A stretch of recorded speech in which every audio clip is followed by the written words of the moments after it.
누가복음 10장에서는 내 하나님을 사랑하고 또 내 이웃을 내 몸과 같이 사랑하라시는 그 예수님의 말씀에 대해서 그러면은 내 이웃이 누구이니까? 라고 질문을 하는 바리새인과 서기관들에게 예수님께서는 선한 사마리아인의 비유를 들어주십니다. 하나님의 저주를 받았던 여리고는 무너진 지 1500년이 지난 그 예수님 당시에는 물이 많고 기후가 따뜻해서 농작물이 또한 풍성했습니다. 또한 성전이 있는 예루살렘의 그 길목에 위치해 있었기 때문에 제사장들과 레위인들이 많이 거주했다고 합니다. 해발 760m에 있는 고지대의 그 예루살렘에서 해저면 250m에 있는 아주 낮은 곳인 이 여리고로 가는 이 길은 약 36km 정도 되는 길로서 길이 가파르고 암석들이 많아서 당시에 강도들이 많이 출몰했다고 역사서는 기록하고 있습니다. 그 길을 한 사람이 내려가다가 강도들을 만나서 가진 것 다 빼앗기고 또한 매를 맞아 죽을 지경까지 이르게 된 것입니다. 그런데 그 길을 한 제사장이 갑니다. 예루살렘에서 여리고로 내려가는 그 길을 가다가 강도 만난 그 사람을 보게 됩니다. 얼마 전까지만 해도 내 이웃을 사랑하라, 내 성중에 있는 고아와 과부를 돌아보라 라고 설교했을 법한 이 제사장이 강도 만난 사람을 보고는 그냥 모른 채 하고 비켜가 버리는 것입니다. 제사장이 지나가고 난 이후 그 길을 다시 레위인이 또 지나가게 됩니다. 레위인 또한 하나님의 성막에서 봉사를 하는 자입니다. 그런데 그 성막에서 봉사를 하고 난 이후에 집으로 가는 길에 강도 만난 사람을 또 보고는 그냥 못 본 채 하고 지나가 버리는 것입니다. 그러나 한 사마리아인이 그 길을 지나가게 됩니다. 그러나 그는 그 강도 만난 사람을 보고는 자신의 그 포도주와 기름을 부어서 상처를 싸매고 또 치료하면서 자신의 짐승에 태워 근처 주막집에 데려다가 치료하게 합니다. 그리고는 자기가 다시 돌아올 때까지 이 사람을 잘 보살피라고 돈까지 주고 가는 것입니다. 이 죽음에 이른 사마리아인, 그 당시 이 사마리아인은 어떤 사람이었습니까? 과거 그 북이스라엘은 아수르와 바벨론에 의해서 침공을 당해 멸망합니다. 그리고 그 멸망한 그 자리, 북이스라엘의 수도인 사마리아, 그리고 그 주변 지역에 지배국들의 백성들이, 군사들이 와서 살게 됩니다. 그리고 그들과 통혼하게 되죠. 그것을 본 남유다 사람, 유대인들은 그 북이스라엘의 사람들을 그때부터 사마리아인이라고 부릅니다. 심지어 개와 같은 그런 모습으로 취급을 하는 것입니다. 그런 부류와 제사장과 레위인들을 비교하시는 예수님께서는 하늘까지 높아진 그 교만함으로 인해 유다의 멸망이 이어지는데 그 유다의 멸망에 비해 차라리 이방의 두로와 시돈이 더 견디기 쉽다고 할 만큼 유대인들의 그 교만함을 경고를 합니다. 그리고 그것에 이어서 이 사마리아인의 비유를 말씀하시고 계십니다. 야고보서 4장 17절에 그러므로 사람이 선을 행할 줄 알고도 행하지 않으면 그것은 죄니라 라고 말씀하고 있습니다. 그렇습니다. 강도 만난 사람을 구해야 함에도 불구하고 그 강도 만난 사람을 구하지 못한 것은 바로 죄입니다.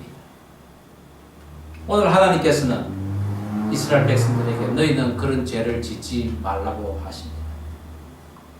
하나님께서 지금까지 이스라엘 백성들에게 주신 그 율법과 계명은 이방인들이 지켜야 하는 강령이 아닙니다. 노예의 삶에서 구원해내시고 또한 하나님의 백성이 될 것을 언약하고 하나님의 율법을 내가 다 지키겠나이다 라고 맹세한 그 자들, 광야 40년을 지나온 그 자들에게 주신 율법이라는 것입니다. 하나님께서는 그들에게 하나님의 기업인 그 땅을 주시면서 그곳에 포도원, 그리고 농사를 지을 땅, 그리고 가옥, 성읍을 은혜로 거저 주었습니다. 그런데 그 땅에서 살아갈 이스라엘 백성들이 해야 할 일이 있습니다. 그것은 하나님께서 정하신 때에 하나님께서 정하신 곳에 나아가서 제사를 지내는 삶입니다. 그리고 그 제사를 지내면서 많은 사람들과 더불어서 즐거워하는 삶을 살라고 하십니다. 전쟁이 일어나면 하나님께서 함께 하시기에 그 전쟁에서는 승리가 분명히 보장된다는 것을 믿게 하셨습니다. 그리고 그것을 통해서 우리는 그 전쟁이 가져다 줄 승리를 미리 준비하는 삶을 살라고 하십니다. 그리고 너의 지경에는 어떠한 우상의 잔재도 남겨놓지 말고 너가 우상을 멀리 쫓아낼 때는 너희들은 그 땅에서 장수하는 복을 누릴 것이며 어떠한 질병도 당하지 아니할 것이요 너희들이 손으로 하는 일마다 복을 받을 것이라고 하나님께서는 약속하셨습니다.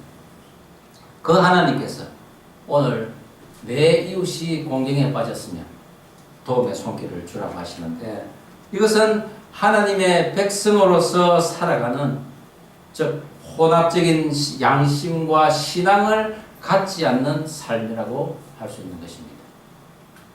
오늘 저는 이중적이고 혼합적인 그런 신앙을 가지지 않는 자에게 주실 하나님의 복에 대해서 못 본 채 하지 않는 삶이라는 제목으로 함께 은혜를 나누고자 합니다. 혼합적인 신앙을 가지지 않는 삶을 산다는 것. 그 첫 번째는 어려움에 직면한 형제들을 일으키는 삶입니다. 오늘 본문 1절 그리고 4절 말씀을 다시 한번 한 목소리로 읽어보겠습니다. 내 형제의 시작. 내 형제의 소나 양이 길 잃은 것을 보거든 못본치하지 말고 너는 반드시 그것들을 끌어다가 내 형제에게 돌릴 것이요 내 형제의 낙이나 소가 길에 넘어진 것을 보거든 못본치하지 말고 너는 반드시 형제를 도와 그것들을 일으킬지니라.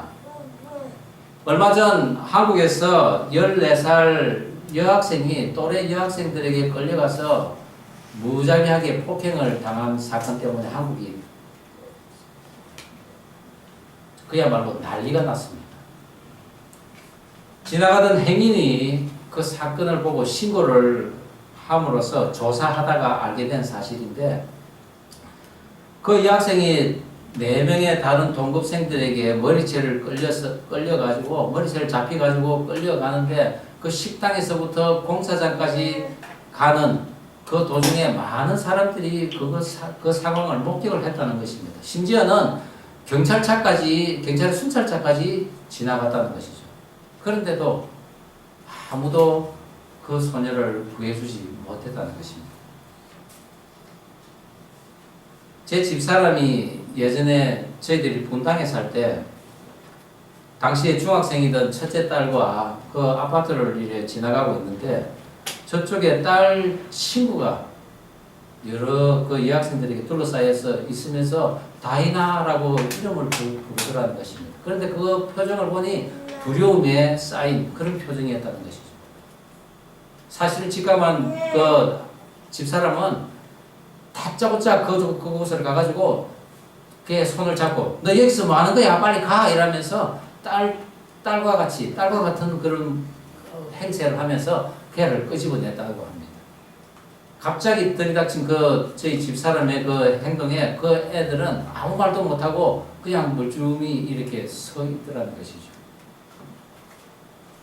대도시에서 한낮에 그것도 아파트 그 단지 안에서 멀쩡하게 강도가 출현하는 세상이 되었습니다. 오늘 성경에서 말하는 내 형제라고 했을 때 이 내 형제는 이스라엘 백성들 전체를 가리킵니다. 내가 아는 사람일 수도 있고 내가 모르는 사람일 수도 있습니다. 심지어는 원수일 수도 있습니다.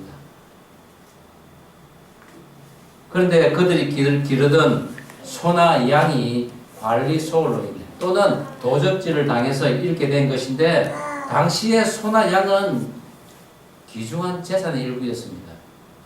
가난한 농부에게는 그 소 한 마리, 양 한 마리가 전 재산과도 같습니다. 또 어떤 때는 힘든 일을 또 할 수 있는 그런 훌륭한 일꾼이기도 합니다. 그것을 구했다는 것은 그 사람의 생계 유지를 위해 선한 일을 한 것입니다. 이것을 우리 삶으로 가져와 보면 어떤 모습일까요? 내 이웃이 길을 잃었을 때 원수의 딸이라도 길을 찾아줘야 된다는 것입니다. 우상에 빠진 내 형제나 이웃이 빗나간 길로 갈 때 그를 붙들어서 하나님의 길로, 바른 길로 인도할 수 있어야 된다는 것입니다. 그런데 그들을 인도를 할 때 전도한답시고 다짜고짜 말씀을 들이대고 너는 죄 중에 있어, 너는 악한 지금 일을 하고 있는 거야 라고 이렇게 하면은 그들은 성경이고 말씀이고 상관하지 않고 그냥 짐승처럼 달려듭니다. 그래서 지혜롭게 접근을 해야 한다는 것입니다. 그러나 어떤 상황이라도 그들의 이름을 부르고 또한 그들에게 어떤 지속적인 관계를 유지를 하면서 관심을 가지고 하나님께 그들의 이름을 알려야 할 것입니다. 그것이 바로 하나님께 드리는 우리들의 간절한 기도입니다. 그러다가 도움을 청할 때 또는 도움이 필요하다고 생각될 때는 언제라도 적극적으로 개입을 할 수 있어야 합니다. 왜냐하면 그것은 그를 일으키는 길이기 때문에, 그를 살리는 길이기 때문입니다. 유대 전성에 의하면은 잃어버린 물건을 습득했을 때는 그것을 가지고 사람들이 많이 모이는 성문이나 또 시장터 이런 곳에서 공공장소에서 크게 내가 이 물건을 취하였노라 라고 3번 외치라고 합니다. 그것처럼 물건보다도 더 귀중한 한 사람의 영혼이 길을 잃고 있을 때 우리가 하나님께 이 잃어버린 영혼을 내가 지금 보고 있다고 어떻게 큰 소리로 외치지 않을 수 있겠습니까? 그것이 우리가 하나님 앞에 간절히 그 영혼을 위해서 기도하는 것입니다. 우리가 그런 기도를 한다면은 그 지체가, 길을 잃어버린 지체가 일었을 것입니다. 그 지체가 살아날 것입니다. 우리가 그런 일을 한다면은 영혼을 사랑하는 그 마음이 내 안에 있다고 할 수 있습니다. 그것은 곧 하나님의 마음이 내 안에 있는 것입니다. 그런 사람이 하나님 주시는 복을 받는 것입니다. 예수님께서 말씀하신 유대인의 그 2대 강령, 내 하나님을 사랑하고 내 이웃을 내 몸과 같이 사랑하라는 그 의미를 사도 요한은 요한 1서 4장 20절에서 이렇게 이야기합니다. 누구든지 하나님을 사랑하노라 하고 그 형제를 미워하면 이는 거짓말하는 자니 보는 바 그 형제를 사랑하지 아니하는 자는 보지 못하는 바 하나님을 사랑할 수 없느니라. 눈앞에 보이는 형제도 사랑할 수 없으면서 눈에 안 보이는 하나님을 어떻게 사랑할 수 있겠습니까? 적어도 하나님을 믿는 사람이라고 하면서 그의 이웃을 사랑하지 못하는 사람은 거짓말하는 자요 죄를 짓는 것이라고 생각해도 무방한 것입니다. 이러한 형제 사랑은 짐승에게도 여전히 적용되어야 합니다. 길을 가다가 새 둥지를 발견했습니다. 그런데 그곳에 어미새와 새끼새가 같이 있습니다. 그때 그것을 모두 다 취하는 그런 탐욕적인 모습이 아니라 새끼만 취하고 어미새는 살려주라고 하나님께서는 말씀하십니다. 그것은 종족 보존을 위한 자연계의 질서를 또한 유지하기 위함이기도 합니다. 이것은 너희들이 전쟁 때 과실을 맺는 나무는 결코 베지 말라는 그런 말씀과 동등된 말씀입니다. 하나님의 지경에는 철따라 과실을 맺고 또 때마다 짐승의 새끼들이 태어나듯이 가장 가치로운 하나님의 그 창조물, 인간은 물론이요, 식물이나 짐승의 그 생명조차도 귀하게 여기고 함부로 대하지 않는 것, 그것이 바로 하나님의 창조 질서를 함께 세워가는 사람의 삶인 것입니다. 한국 갔다가 계속 제 마음을 누르고 있던 것이 있었습니다. 그것은 바로 연로하신 노모와 그리고 장모님의 그 신앙에 관한 것이었습니다. 저희들이 한국에 있을 때 아침마다 저희 어머님과 또는 저희 장모님과 함께 매일매일 그 큐티 말씀을 가지고 함께 말씀을 나누고 기도를 했습니다. 그런데 말씀을 다 읽게 하시고는 그리고 이 뜻이 무슨 뜻입니까? 무슨 내용이 있습니까? 이래 물어봅니다. 그러면은 뭐라고 하십니까? 잘 모르겠는데 또 한 번 더 설명을 합니다. 그래도 모른다고 하십니다. 아니 방금 읽었지 않습니까? 대하씨가 무슨 병이 걸렸답니다. 무슨 병이 걸렸다고 하던가요?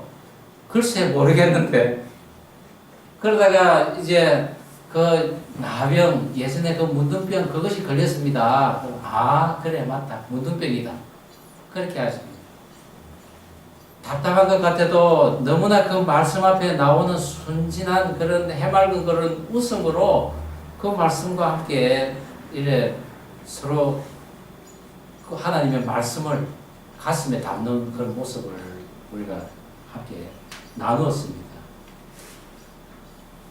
그렇게 중요한 것은 그렇지만 보다 더 중요한 것은 그 말씀 앞에서 너무나 좋아하시는 모습입니다. 함께 하니 좋다는 것이죠. 그리고 기도를 부탁을 하면은 이 말씀과는 전혀 상관없는 그저 내 자식 잘 되게 해달라는 그런 기도만 하실 수밖에 없는 우리 부모님들입니다.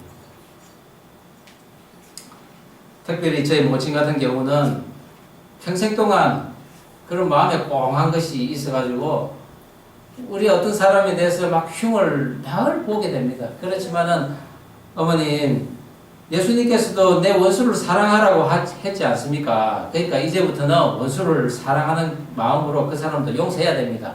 그래 맞다. 이제 용서해야 되겠다. 그래 하시면 근데 저녁 때면은 또 그 사람이 이야기가 나오면 또 흉을 봅니다. 그게 그분의 늘 그 눌려있던 그런 가슴 속에 있던 그런 마음이었습니다. 하지만은 그것을 끄집어내는 것은 하나님의 말씀이라는 것이죠. 그래서 우리가 하나님의 말씀을 모른 척 할 수 없다는 것이죠. 저는 내가 돌봐야 할 이유, 또 길을 잃고 헤매는 자, 그분이 바로 제 어머니요, 제 장모님이라고 저는 생각합니다.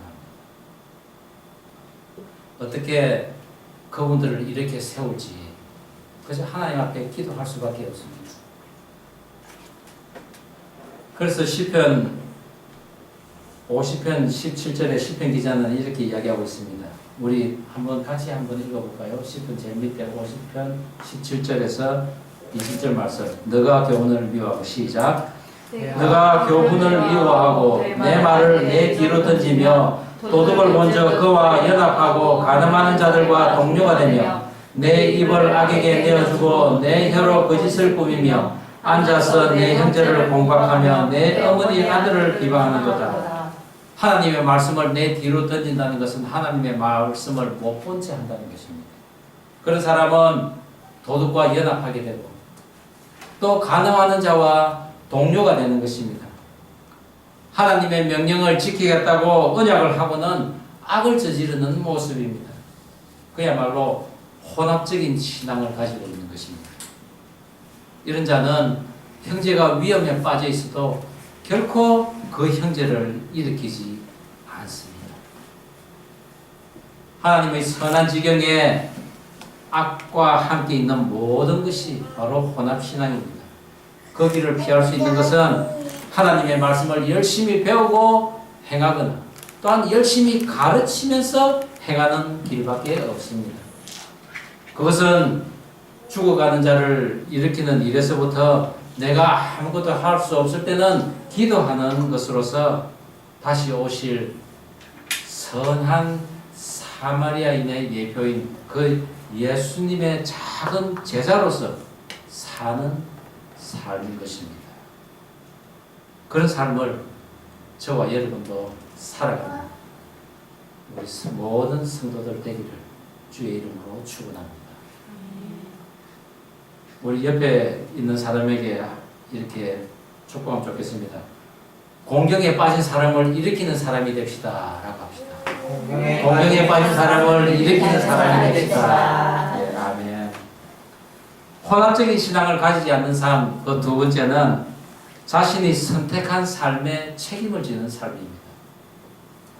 오늘 29절 말씀 다시 한번 한 목소리를 읽어보겠습니다. 그 동치만 시작.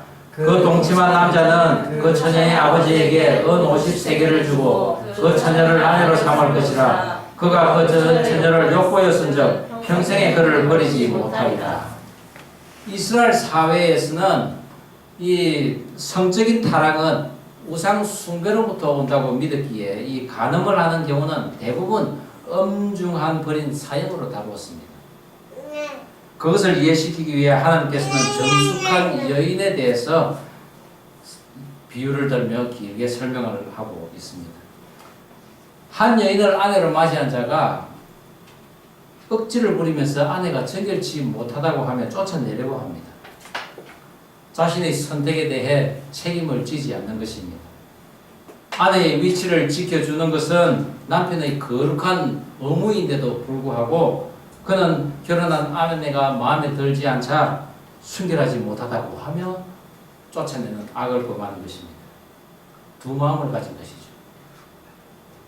그런 억지를 부리는 자에게는 하나님이 허락한 그 결혼의 순수성과 또한 고결함을 갖춘 그 아내를 못 본 채 하는 자로서 간주를 하고 자신의 그 혼전 순결을 지켰다는 그 정표를 보여주라고 합니다.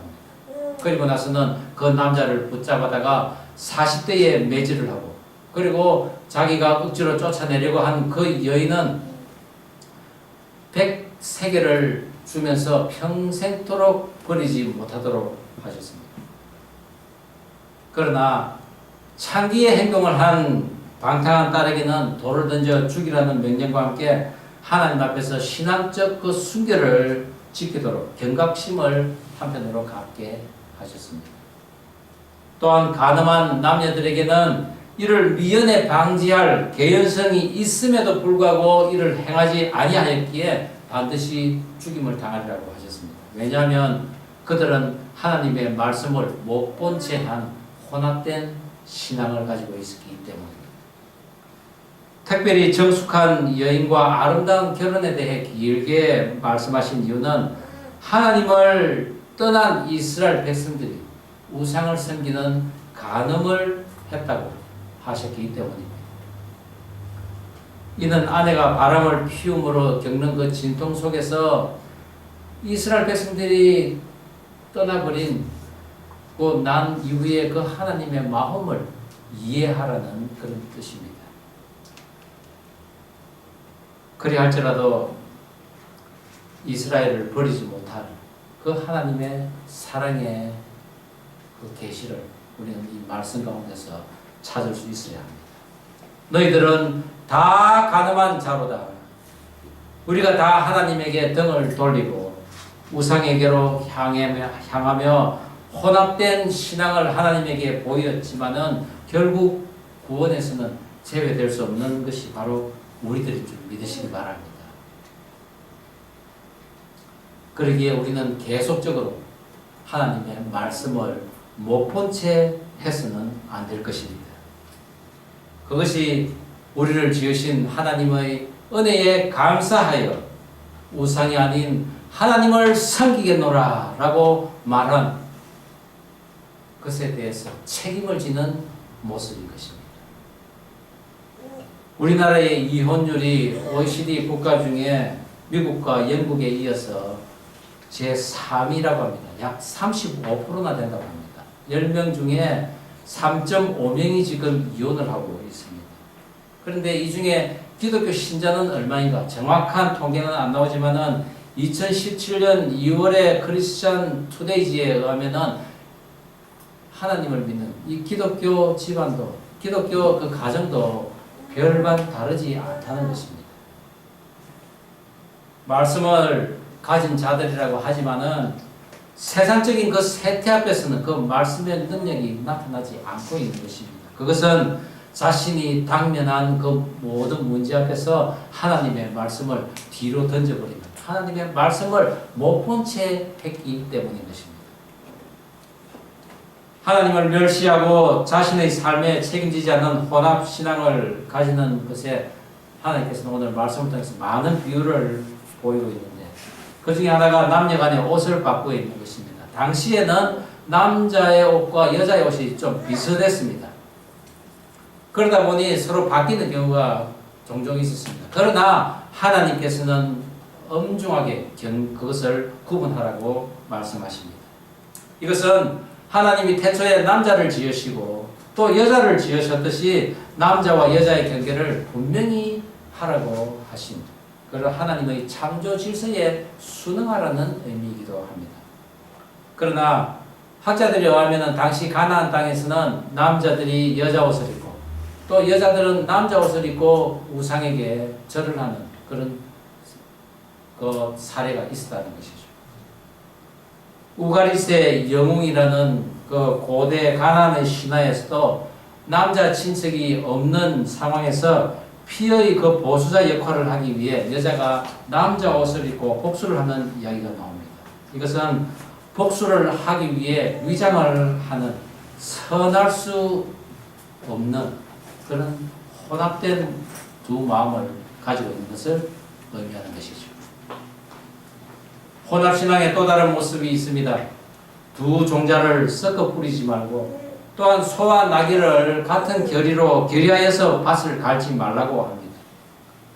오늘날 서로 다른 종을 배합하여서 제3의 종을 만들어내는 기술이 있는데 이미 3,500년 전에도 그런 모습이 있었다는 것이죠. 또한 서로 힘이 다른 짐승들을 같은 결의로 이래 지고 밭을 갈면은 서로 힘이 다른 그리고 보폭이 다른 이 짐승들이기 때문에 밭을 제대로 갈 수가 없다는 것이죠. 엉망이 되어버리는 것입니다. 농부가 힘이 들어서 그것은 제대로 밭을 갈 수가 없습니다. 또한 양털과 배실을 섞어 짠 의복은 쉽게 헤어지고 맙니다. 이 모두는 이스라엘 백성들의 그 순수하고 고결한 여호와 신앙만을 가져야 되는데 다른 우상을 섬기는 우상의 신앙과 여호와 신앙을 서로 섞어서 가지고 섬기는 그런 혼합된 신앙에 대한 경계이기도 한 것입니다. 그리고 잘못한 선택에 대해서는 분명한 책임이 뒤따르는 그런 모습을 오늘 말씀을 통해서 하나님께서는 보여주십니다. 그리고 이런 여러 종류의 혼합신앙을 경계하시는 하나님께서는 특별히 겉옷 내 귀에 술을 달라고 하셨는데 우리가 얼마 전에 치치트의 축복이라는 그런 설교를 한 적이 있습니다. 이 겉옷 내 귀에 달린 그 술을 치치트라고 했는데 이 치치트라는 글자를 숫자로 나타내면 600이라는 숫자가 나옵니다. 그리고 그 술을 만들 때 8개의 실로 5번의 그 매듭을 만드는데 8개 플러스 5개 더하면 13개입니다. 그래서 이 치치트에 해당되는 숫자가 총 613을 의미합니다. 바로 모세의 율법의 수입니다. 하나님께서는 그 치치트를 볼 때마다 모세의 율법을 너희들은 늘 상기해라고 기억하라고 하신 말씀이라는 것이죠. 도움이 필요한데도 그것을 못 본 채 함으로써 다른 사람들에게 큰 곤란을 일으키거나 자신은 또한 책임이 없다라고 주장하는 것은 다른 사람들과 함께 할 수 없는 더불어 살아갈 수 없는 자들입니다. 그런 자들에 대한 결론으로 오늘 하나님께서는 자신의 그 아비의 아내를 취해서 아비의 하체를 드러내지 말라고 결론 짓습니다. 창세기에 아버지 그 야곱의 첩이요 또한 라헬의 여종인 비라와 동침한 그 르우벤, 그리고 아비인 다윗에게 반역을 한 후에 그 아비의 후처들을 왕궁에서 백주 대낮에 범한 압살롬과 같은 자들은 아비의 존재는, 또 아비의 그 아내의 그 존재를 무참하게 무너뜨려버린 그런 장본인이기도 합니다. 세우기는커녕 무너뜨려버리는 자들인 것입니다. 그것은 하나님의 공의를 못 본 채 하는 자들이며, 그런 자의 결말은 곧 복을 받지 못하는 것이요 멸망하는 길인 것입니다. 오늘 본문에 못 본 채 한다라는 히브리어 아람은 가리다, 그리고 자신의 것을 숨기다라는 의미를 가지고 있습니다. 그것은 곧 하나님을 믿는 자라고 하면서 자신을 감춘 채 세상적인 그 범죄와 연합하는 그런 혼합 신앙의 모습인 것이죠.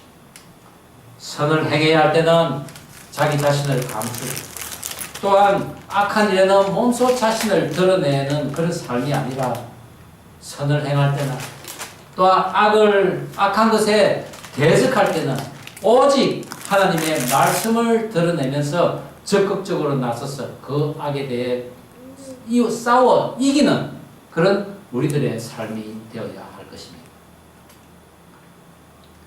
에스겔서 11장 19절 20절 말씀에 내가 그들에게 한 마음을 주고 그 속에 새 영을 주며 그 몸에서 돌 같은 마음을 제거하고 살처럼 부드러운 마음을 주어 내 율례를 따르며 내 규례를 지켜 행하게 하리니 그들은 내 백성이 되고 나는 그들의 하나님이 되리라.